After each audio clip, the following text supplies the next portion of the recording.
Women's day. હું છું નૈના શુક્લ। આજની મારી વુમન્સ ડેની સ્પેશિયલ રેસીપી છે ચોકલેટ પુડિંગ। મારા ફર્સ્ટ વિડીયોમાં તમે મને ખૂબ જ સારો સહકાર આપ્યો છે, એ બદલ ખૂબ ખૂબ આભાર। અને હું આશા રાખું છું તમે મારા બધા જ વિડીયો આવી રીતે જોશો અને મને રિસ્પોન્સ આપશો। પુડિંગ બનાવવા માટે જોઈશે આપણે ફૂલ ફેટવાળું 1 લીટર દૂધ, કોકો પાવડર, ચોકલેટ સિરપ, તૂટી ફૂટી બ્રેડ અને કસ્ટર્ડ પાવડર। હવે 1 લીટર દૂધમાંથી 1 વાટકી દૂધ આપણે અલગ કરીશું ઠંડુ, અને એની અંદર આપણે નાખીશું 3 ચમચી કસ્ટર્ડ પાવડર અને 2 ચમચી ચોકલેટ પાવડર।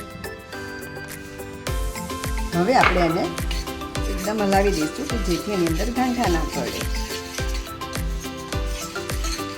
એકદમ મિક્સ કરી દેવાનું, એને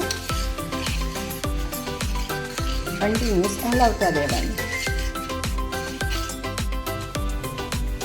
હવે તમે જોઈ શકો છો કે દૂધ ગરમ થઈ ગયું છે અને એમાં એક ઉભરો પણ આવી ગયો છે। હવે આપણે તૈયાર કરેલું જે મિક્સરવાળું દૂધ છે એ આપણે એમાં ધીમે ધીમે હલાવતા જવાનું છે અને નાખતા જવાનું છે કે જેથી નીચે ચોંટી ના જાય અને બધું મિક્સ પણ થઈ જાય। સતત હલાવતા રહેવાનું છે।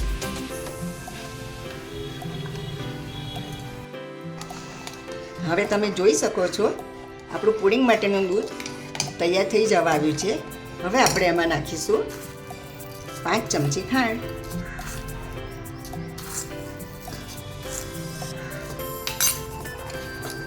હવે આપણે એને ખાંડ ઓગળે ત્યાં સુધી હલાવતા રહેવાનું છે।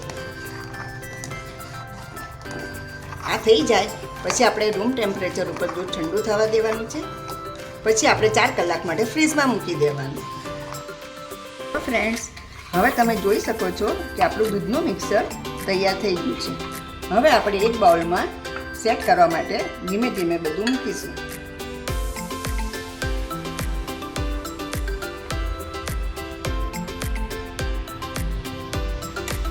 હવે આપણે ચોકલેટ સિરપ રેડીશું।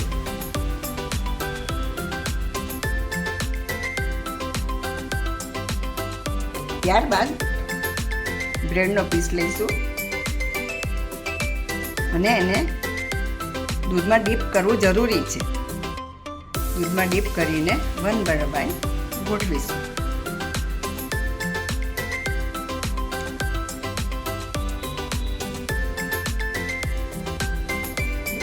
આવી રીતે આપણા બધા લેયર તૈયાર કરવાના છે।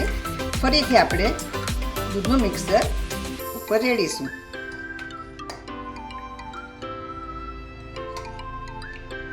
અને આમ આપણે 1 બાય 1 3 લેયર તૈયાર કરવાના છે।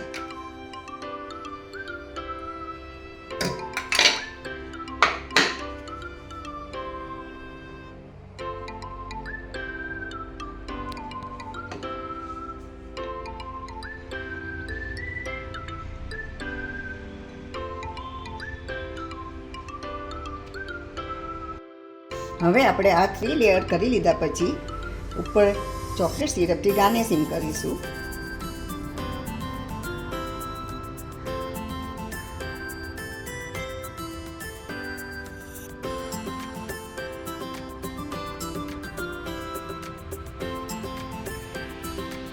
હવે તમે જોઈ શકો છો કે આપણું ચોકલેટ પુડિંગ તૈયાર થઈ ગયું છે। ઉપર મેં ગાર્નિશિંગ માટે કોકો પાવડર નાખ્યો છે અને ચોકલેટ સિરપ નાખ્યું છે। હવે આપણે 2 કલાક માટે એને ફ્રીજમાં મૂકીશું। હેલો ફ્રેન્ડ્સ, હવે આપણું તૈયાર થઈ ગયું છે અને હવે આપણે એને 3 કલાક માટે સેટ કરવા મૂકી દઈશું। પછી તમે સર્વ કરી શકો છો। આ રીતે તમે ઉપર ચોકલેટ ચિપ્સ ભભરાવીને તમે સર્વ કરી શકો છો।